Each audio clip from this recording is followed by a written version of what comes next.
का है। अच्छा, सबसे बड़ा इम्तिहान मेरा ही। हेलो,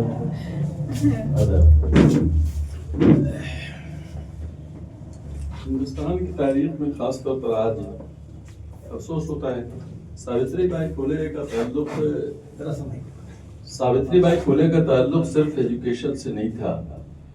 वो एक ऐसी रिफॉर्मर थी आज़ादी के बहुत कबल, तकरीबन वो 1800 कुछ में उनका दौर है। पुणे की पैदाइश है उनकी, महाराष्ट्र की रहने वाली, और सबसे पहली टीचर जिन्होंने, टीचर ही नहीं बल्कि स्कूल का उस जमाने में वो कंसेप्ट भी नहीं था जिस जमाने में सावित्रीबाई फुले ने अपने इलाके में अपने आसपास के लोगों को जमा करके और तालीम का आगाज किया। तो आप सब जानते हैं कि बुनियाद का पहला ईंट जो रखता है उसकी अहमियत क्या होती है। और उस दौर में, जिस दौर में तालीम औरतों के लिए ही जरूरी नहीं बल्कि तालीम से भागने वाले लोग नहीं थे, उस जमाने में भगाने वाले लोग बहुत मजबूत थे, जो किसी को भी निचले तबके के लोगों को एजुकेशन लेने नहीं देना चाहते थे। उनको खौफ था कि जैसे ही ये तालीम याफ्ता हुए तो फिर हमारी नौकरी नहीं करेंगे, हमारी गुलामी नहीं करेंगे। उस दौर में एक खातून ने कदम आगे बढ़ाया और अल्लाह का शुक्र है कि उनके साथ उनके शौहर भी मिले, और शौहर और उन्होंने मिलकर पुणे के उस इलाके में जो अभियान चलाया, जो इनकलाब तहरीक खड़ी की, तो उसका शाखसाना है कि आज हम देख रहे हैं पूरे हिंदुस्तान में तालीम का जो मामला है उसको। तो सावित्रीबाई फुले को हम उस तरह से नहीं लें जिस तरह से आमतौर पर एक रिफॉर्मर को लिया जाता है, एक एजुकेशनिस्ट को लिया जाता है, बल्कि वो बुनियाद गुजार हैं। जैसे कि हम देखते हैं किसी भी प्रोग्राम का जो बुनियाद गुजार होता है वो नजर नहीं आता, लेकिन वो बुनियाद का ईंट हमेशा मकान के सबसे नीचे हिस्से में होता है जिस पर सबकी नजर नहीं पड़ती, लेकिन उसी बुनियाद पर पूरी इमारत खड़ी होती है। तो सावित्रीबाई फुले का ताल्लुक उसी तरह से है, और यकीनन हमको आज फर्ज है हमारा, ये 10-20 लोग नहीं बल्कि हिंदुस्तान में तो एजुकेशन के जागरण की पहली आवाज को इतनी तेज आवाज में उनकी सताइश की जानी चाहिए, उनकी तारीफ की जानी चाहिए कि कम से कम लोगों को मालूम हो, नई नस्ल को मालूम हो, क्योंकि 4-5 नस्ल गुजर गई। 4-5 नस्ल गुजर जाने के बाद लोग कहते हैं अंग्रेज आए तो यहाँ एजुकेशन आई, लोग कहते हैं फलां आए तो एजुकेशन आई, उन्होंने ये किया तो वो हुआ, अंग्रेजों की तालीमी पॉलिसी के हिसाब ये सब हुआ। लेकिन नहीं, असल काम ये होता है कि बगैर किसी सरकारी सपोर्ट के, बगैर किसी मजहबी सपोर्ट के, बगैर किसी इदारे के सपोर्ट के, बगैर पैसे के, सावित्रीबाई फुले की आप लाइफ हिस्ट्री पढ़ें तो आपको मालूम होगा कि किस तरह से उनके कपड़े पर गोबर फेंक दिया जाता था। वो जब निकलती थी लोगों को एकजुट करने के लिए तो उनको किस तरह से प्रताड़ित किया जाता था, उनको जलील किया जाता था। और वो आती थी फिर कपड़े बदल के, उनके जब बात किया लोगों से तो उन्होंने कहा कि एक साड़ी एक्स्ट्रा तुम लेके जाया करो ताकि आपकी साड़ी पर जो गोबर फेंक दिया जाता है तो उसको जाकर के जहां आप जाना है वहां आप बदल लें उसको अपने स्कूल में। तो इस तरह की प्रताड़ना थी और कोई सपोर्ट नहीं था सरकारी, उसमें सावित्रीबाई फुले ने एक बड़ा कारनामा अंजाम दिया, एक बुनियाद डाली, और आज हम देख रहे हैं कि एजुकेशन को आते हैं तो बड़ा काम करते हैं। यकीनन हम लोग देर से आए हैं तो बड़ा तालीमी बेदारी पर काम कर रहे हैं। तो मैं ये कहना चाह रहा था कि ये मेड एकेडमी, शौकत साहब, फरीदा मैम और उनके साथ जितने भी लोग जुड़े हुए हैं या उनके बुलावे पर जो लोग आए हैं उन सबका शुक्रिया। हम लोगों को अपने को खुद को अगर एक चिराग हम लोग समझ लें सावित्रीबाई के फुले के नाम पर, इसके बाद हम एक चिराग अगर 2-2 चिराग जलाना शुरू कर दें तो फिर सावित्रीबाई फुले का वो नई नस्ल भी जानने लगेगी जिसको आमतौर पर लोग नहीं जानते।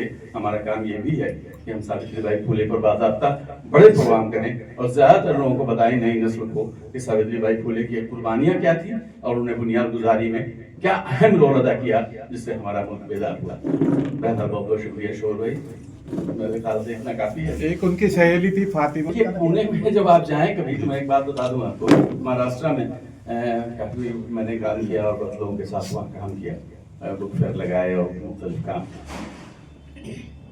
पुणे में एक सबसे बड़ी बात मैंने ये देखी कि पुणे के लोग आज भी, वो जो तहरीक शुरू हुई थी वो आज भी कायम है। मैंने एक किताब मेरा लगाया सरकारी, पुणे के करीब एक जगह है भिवंडी में। आपको जान के हैरत होगी कि जिस दिन हमारा किताब मेले का आगाज हुआ उस दिन उर्दू किताब मेला जो है कौमी काउंसिल पर उर्दू जुबान लगाती है तो मैं उसमें था, तो मेरा मैं वहाँ करवा रहा था। तो वहाँ जब मैंने ये लगाया ये मोदी के आने के बाद की बात मैं कर रहा हूँ। तो वहाँ जब मैं पहुँचा, वो बहुत बड़ा ग्राउंड है, बड़ा स्कूल है, तो आपको जान के हैरत होगी, कम से कम पर डे बुक फेयर में मुझे लोगों को मना करना पड़ता था कि 1 बजे स्टॉल वाले शिकायत करते थे, जो 100-150 स्टॉल वाले थे, किताब बेचने वाले, वो शिकायत करते थे कि हम लोगों को खाने का वक्त नहीं मिलता, गेट बंद करवाइए। ज्योतिबा फूले जी को नमन करते हुए, सावित्रीबाई फूले जी को नमन करते हुए आप सभी को मेरा क्रांतिकारी जय हिंद। सावित्रीबाई फूले, जो उनका संघर्ष और त्याग आज हम क्या पूरे देश में कोई भी नहीं भूल सकता। उनका जन्म 1831 महाराष्ट्र के पुणे ग्राम में हुआ था। जब उनका जन्म हुआ था उस समय छोटी छोटी बच्चियों को शिक्षा का अधिकार नहीं था, लेकिन उनको सावित्रीबाई फुले को पढ़ने का बहुत शौक था। एक दिन वो अपने घर में झाड़ू लगा रही थी, तो उनको एक अंग्रेजी की बुक मिली। उस बुक को उन्होंने पढ़ा। जब उनके घर में उनकी सासू ससुर ने देखा तो उनको डांटा कि बच्चों को, लड़कियों को पढ़ने का अधिकार नहीं है, लेकिन उन्होंने तभी से ठान लिया कि मुझे पढ़ना है। और उनके जो उनके पति थे ज्योतिबा फुले जी ने उनका फुल सपोर्ट किया, पूरा समर्थन उनको दिया और उन्होंने सावित्रीबाई फुले को पढ़ाया। लेकिन उनके घर वालों को यह बात बिल्कुल पसंद नहीं थी कि उस समय लड़कियां पढ़े या महिलाएं पढ़े। उन्होंने ज्योतिबा फुले जी को, सावित्रीबाई फुले को घर से बाहर निकाल दिया। अब उस समय आप सोचो, उस समय कितना संघर्ष था उनका, कितना त्याग था। वो दोनों घर से बाहर निकल गए, लेकिन ज्योतिबा फुले जी के जो मित्र थे शेख उस्मान, वो उनके घर गए और सारी बात उनको बताई कि हमारे साथ ये हो रहा है। तो उन्होंने उनको अपने घर पर रखा और उनकी बहन थी शेख फातिमा जी, जो उन्होंने सावित्रीबाई फुले का कंधे से कंधे मिलाकर पूरा उन्होंने सहयोग किया और देश में महिलाओं को शिक्षित करने का बीड़ा उन्होंने उठाया। उन दोनों ने, सावित्रीबाई फुले ने और शेख फातिमा ने, कंधे से कंधा मिलाकर देश की हर महिला को शिक्षित करने का बीड़ा उठाया और वो कामयाब भी रही।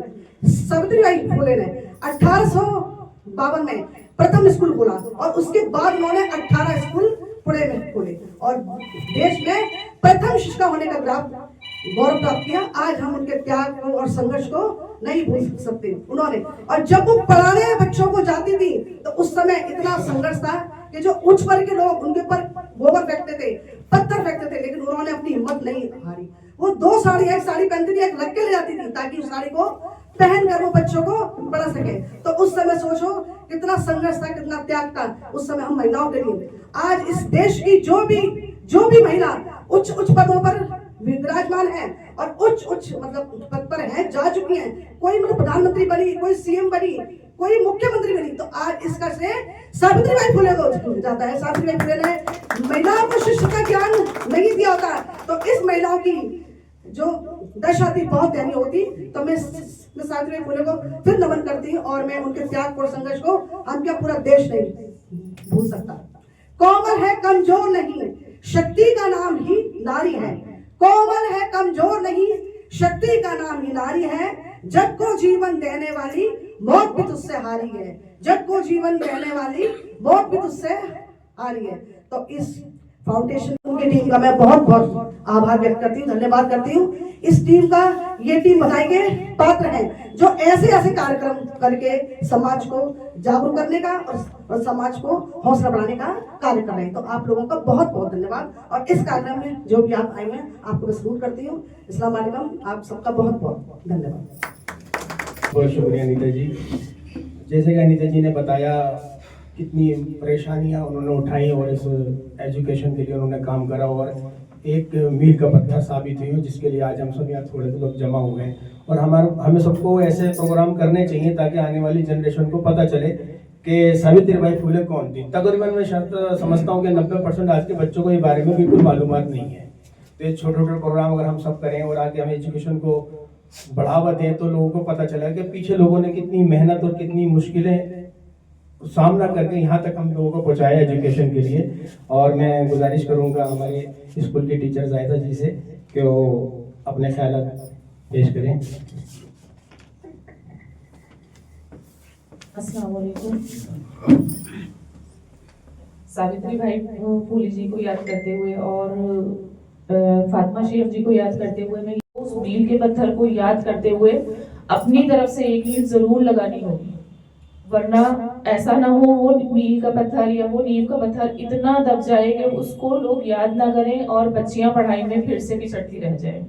आज भी हमें उतनी ही ज्यादा मेहनत की जरूरत है, हमें